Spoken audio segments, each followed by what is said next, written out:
Hey guys, what's up? It's me, Austin here, and today I'll be reacting to Game Theory, the lost history of Minecraft's Wither. This video is by the Game Theorist, and it does feel good to react to the Game Theorists again. It's been a while, but if you would like to see me continue to react to them, hit that like button and consider subscribing as well. And I will leave the link to this video in the description below as well. That way you can go like their original video and subscribe to the Game Theorist as well. Also, only a small percentage of people who watch my videos are actually subscribed. If you like my videos, please subscribe. It's free. You can always unsubscribe later if you want to. Enjoy the video. Here's a mini theory to start things off. Endermites. What are they? They're the smallest hostile mob in the game, and they're one of the very few creatures way smaller than a player. Ender. But to me, the weirdest detail about them is that they don't get along with the Endermen. When confronted with each other, they just attack. It's a strange little detail to include since so many of the other spawns in the end aren't hostile towards one another. But now, consider this. What if Endermites are actually silverfish? The obnoxious little gray bugs that bother you up in the open. Maybe that could actually be the case, because like if you look at the bottom of your screen here, like at the bottom of the screen, like they're very similar in size. So I mean, that's why I think maybe. But what if Endermites are just silverfish who went through an end portal, or ate themselves a bunch of forest fruit when they were out there in the end, or whatever? The proof here is actually surprisingly substantial. Cue up the checklist. Point number 1, both Endermites and silverfish are small. Yeah, like I said, yeah. So small that they'll suffocate to death in the sinking depths of soul sand. They're really the only two hostile mobs where this sort of thing happens. Speaking of their size, not only are they both small, technically speaking, they're exactly the same size. According to Minecraft Gamepedia, both creatures are 0.3 blocks tall and 0.4 blocks wide. In fact, they're so similar that an early design of the Endermites was just that of silverfish. You can just see it right here on screen right now. The design was eventually... Oh yeah, I remember. I actually saw like a picture of what the original Endermites were actually supposed to look like, but then they changed it. So yeah, it's kind of it's kind of interesting to see. Man, I'm excited to see what his other points are. Java Edition 1.8, but for a while there, the two looked almost identical. Now, I know what you're thinking. That just means that they're recolored assets. It doesn't necessarily make them the same creature, but think again. To understand exactly why, we need to look at the enchantment Bane of Arthropods. If we're being honest, Bane of Arthropods is pretty lame as far as enchantments go. Sure, it increases your attack damage, but it only works when fighting against one of 4 very specific mobs in the game, and 2 of those mobs are spiders, so 50% are supposedly diverse creatures in this universe, and those 2 happen to be silverfish and endermites. Meaning that at the very least, they're in the same taxonomic phylum. AP Biology, what? But here's the kicker. The only way to get to the end is through portals that are hidden in strongholds deep underground, right? No big surprise there. But look into how strongholds are generated, and you notice something interesting. They always have to have a portal room. That makes sense, since they're the primary place that you find the portal to the end game. But the 2 features required of that primary place that you find the portal to the end game. They just had to include Thanos here, because he was in Avengers Endgame. But the 2 features required of that portal room, obviously the portal, but also a silverfish spawner. Ladies and gentlemen, I don't know about you, but this to me reads like the criminals returning to the scene of the crime. So, why don't Endermen and Endermites get along? Well, if my last theory was correct about Endermen being an ancient race of builders, then one of their old foes would have been the silverfish. Silverfish who are in the perfect position to leap through end portals at the same time as these ancient builders. And so now, hundreds of generations and one end portal later, that battle is still being waged. New names, that could be it for sure. Faces, but the same old enemies. But hey, that's just a theory. A mini theory! And I'm just getting started. Hello, Internet! Welcome to Game Theory, the show that, yes, does indeed still talk about games, and not just why platforms need to respect their smaller creators, or why claiming video games causing violence is short-sighted. The reason I call out both those episodes, by the way, is that both of them underperformed. One even got itself demonetized, but they're, in my honest opinion, the most important episodes. Wait, are games to play? This video got demonetized? Really? That's interesting. I didn't know that. Ever done on the channel. channel, so if you happen to miss either one of those, which there's a high likelihood that you did, please give them a watch after this video. Link is at the upper right corner of the screen, that old iCard. Put that YouTube feature to use. But today, we're not talking about those episodes. Instead, I'm looking to build on another theory. One that you all seem to like, one that started us down the path towards deciphering the hidden lore of Minecraft. Because there is lore here. It's not all giant golden Wang monuments off in the distance. But unlike most other games, Minecraft's lore isn't told through dialogue and cutscenes. Instead, it's communicated through subtle design choices. Spawn conditions, character designs, achievement names, hostile versus friendly behavioral patterns, and all of that will be important today as we explore the secrets of the Wither. Because last time we looked at the end of the Minecraft story. Today, we're talking about how it all began. So, in case you missed it, or just forgot, during my last major Minecraft theory, we tallied up the evidence suggesting that Endermen are actually an evolved form of an ancient race of builders. They speak English, they're able to hold rudimentary blocks, it would explain why strongholds are called strongholds in the first place, and why mysterious structures like underwater monuments and old mine shafts are left abandoned, dotted around the overworld when no other living creature in this universe has neither the ability to mine nor craft. The theory also explains the origins of end cities, and why they contain abandoned chests full of supplies totally inappropriate for life in that hostile purple environment. There's obviously a lot more, but you should just go watch that theory if you're interested. Link is in the didgeridoo. Anyway, one key element I was speculating about in that theory was what motivated this ancient race of people to wind up in the end in the first place. They seem like they were fleeing to it, but why? Curiosity? An accident? I ultimately conclude that it was to escape something. The Wither? Some big threat that existed out there in the overworld. Now, obviously, the overworld is populated with zombies and creepers and skeletons, but that just doesn't seem like enough to warrant building out a massive underground fortress deep down near the bedrock. No, after doing the research, it's my belief that these ancient builders accidentally summoned the Wither, which proceeded then to decimate their established society, killing them off by the hundreds until they somehow... Oh yeah, the Wither is very strong, by the way. It's for those of you who don't know, it's one of Minecraft's bosses that are in the game. So yeah, it is very strong. So yeah, it is logical to think that the Wither would be like destroying like the villagers' villages and stuff. Managed to flee to the end and escape. Now, why would I say this? Well, first and foremost, let's look at the achievement list, shall we? When we defeat the Ender Dragon, we get ourselves the End achievement. And that makes a lot of sense, right? It's the quote-unquote final boss of the game, after all. It cues the end credits. You're in a place literally called the End. It's an achievement name that totally works. But for summoning the Wither, you actually get the exact opposite. The Beginning, with a question mark. And then after its defeat, you get yourself the Beginning again, but this time it's with a period. It's a definitive statement that directly parallels how the Ender Dragon achievements are handled, but with one problem. The Wither can be summoned at any time, and it very often happens after the dragon has been killed. It's not the beginning of really anything in this game. I was tempted to think that maybe it's the beginning of a new adventure post-Ender Dragon, but again, that doesn't make a whole lot of sense since summoning and defeating the Wither is completely optional in the story. And if and when you do it, nothing much comes of it, really. It gives you a Nether Star, which, for as special and unique as that item is, just allows you to build a beacon that shoots lame buffs into the surrounding area. It's not all that cool, or all that meaningful. But what if the Wither was the beginning in a different way? What if it's the beginning of the story for the ancient builders that started all this in motion in the first place? Look for a moment at the Strongholds. Yeah. They're buried super deep underground, like absurdly deep, and with literally no trace of their existence on the surface. They're like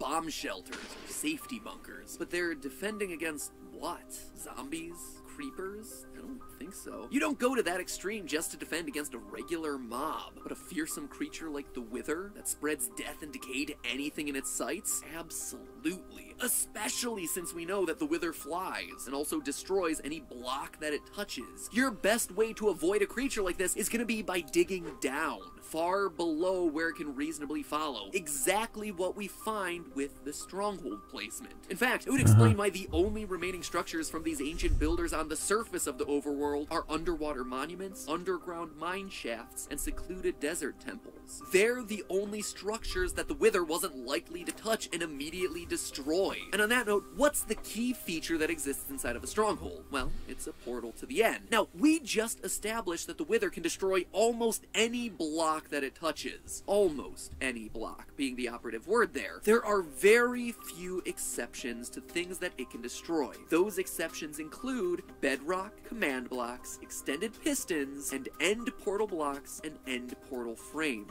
I don't know about you, but if my society is being decimated and I'm trapped in my underground bunker running away from this terrible beast that destroys everything it touches, I'm making sure that I'm building that last-ditch escape effort using supplies that are going to be Wither-proof. We also can be sure that the Wither was known by the ancient builders. If you look closely at the chiseled red sandstone that was used as decorations in ancient buildings like desert temples and underwater ruins, you'll notice a hieroglyphic that clearly depicts the Wither. Straight body, 3 skeletal heads. So whoever created these structures in the first place certainly knew that this thing existed. But how? Or maybe more importantly, why? Why would anyone intentionally try to summon this thing in the first place? Well, let's look at how it's built, shall we? The Wither requires 2 very interesting ingredients in order to be summoned. The first is soul sand, found throughout the Nether. Sand that's relatively unremarkable in every way. Oh yeah, except for it being composed of the souls of the damned. It's well known at this point that if you look at the pattern on soul sand close enough, you'll notice screaming faces staring right back at you. It's also why you get sucked down a bit when you're walking across it, almost like the lost souls are pulling you down into them,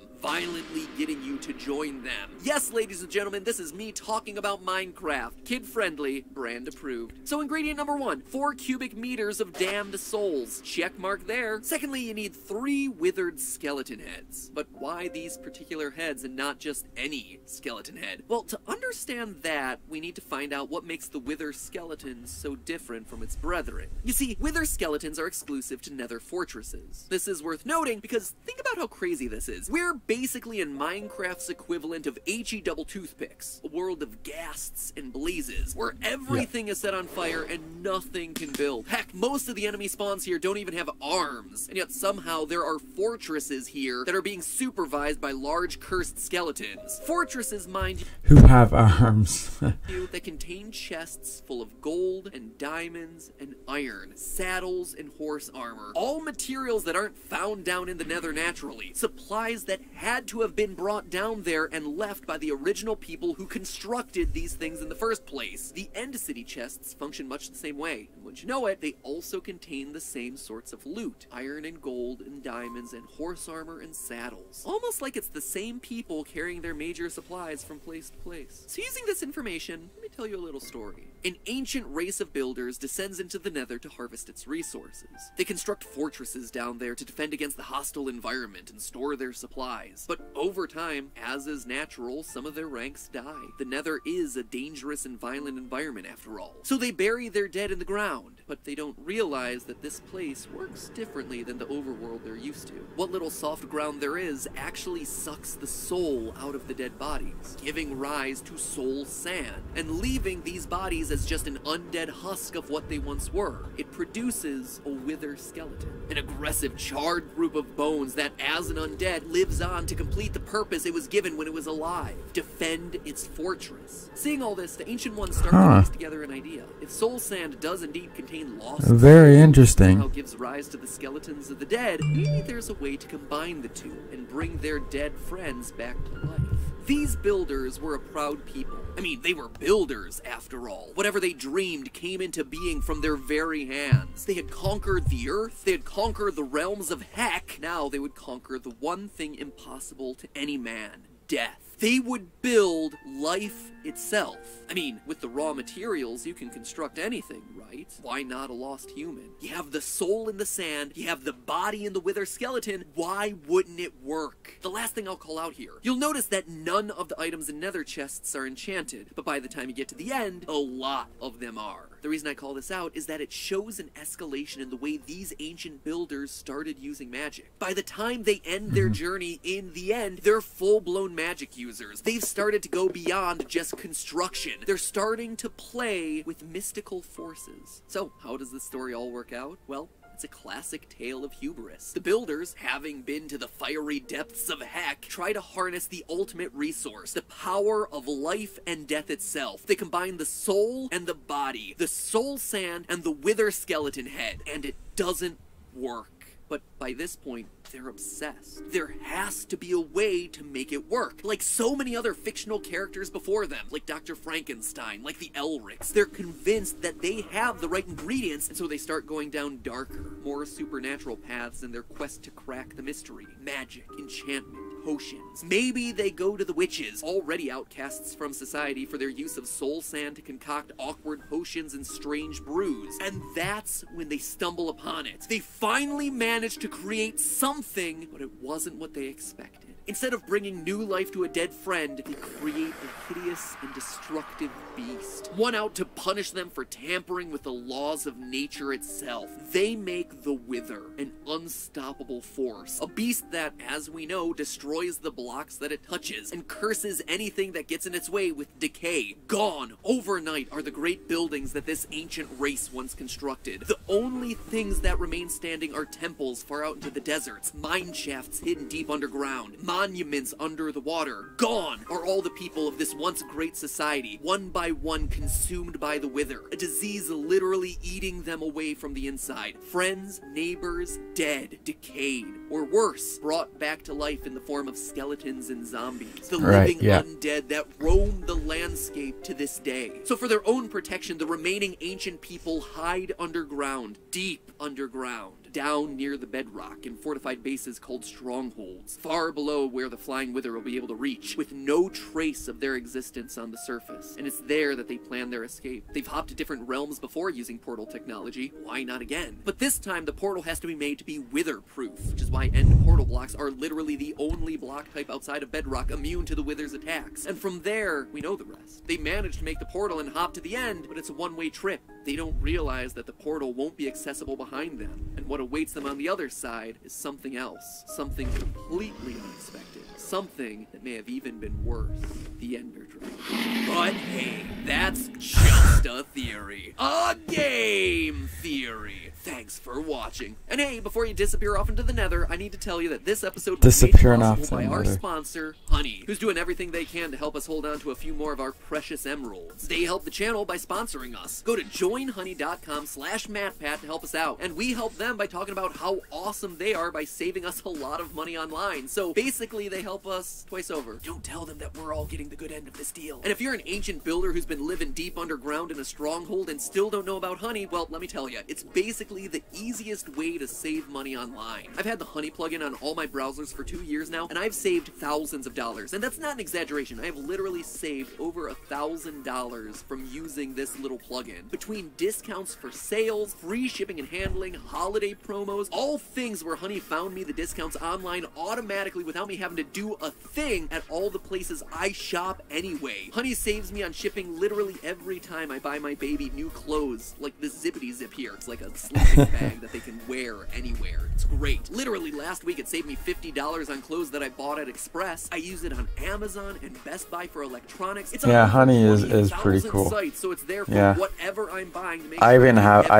it. So without me having to search for sketchy websites or coupon codes. It just works right there. I'm shopping and it's like, hey, you're shopping right now. Did you know that you can save some money by clicking this button? And it's like, yes, I would love to save that money. Thank you so much for doing the work for me, Honey. But if you think I'm doing well, listen to this. I actually asked Honey to calculate how much money you guys, my subscribers, have saved from using their plugin, because they're able to attribute that those users installed the plugin based on my recommendation, using my signature link, right? That's how they know that they're my subscribers. So get this. All you guys who are using Honey right now have collectively saved $1,545,000. That's a lot of money. Crazy, and it's all free.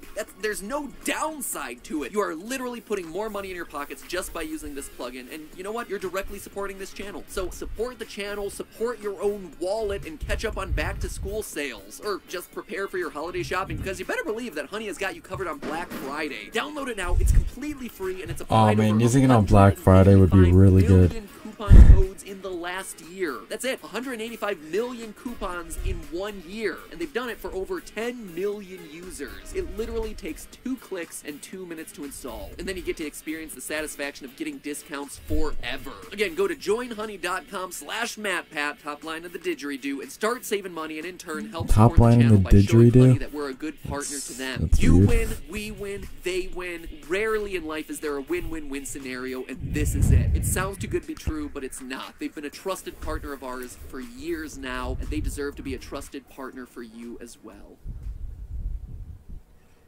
What are the Illagers doing? Yeah, I mean that's a good video. Oh man, yeah. Yeah, go support the Game Theorists if you haven't already, guys. I mean, they're a really good channel. Yeah, like I said, that was a really good video, and it's kind of cool that Honey sponsored the video. Like, Honey is honestly really cool.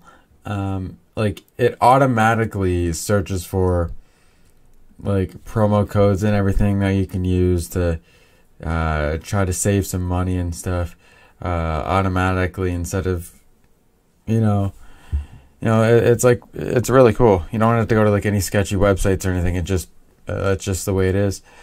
Man, that was a good episode.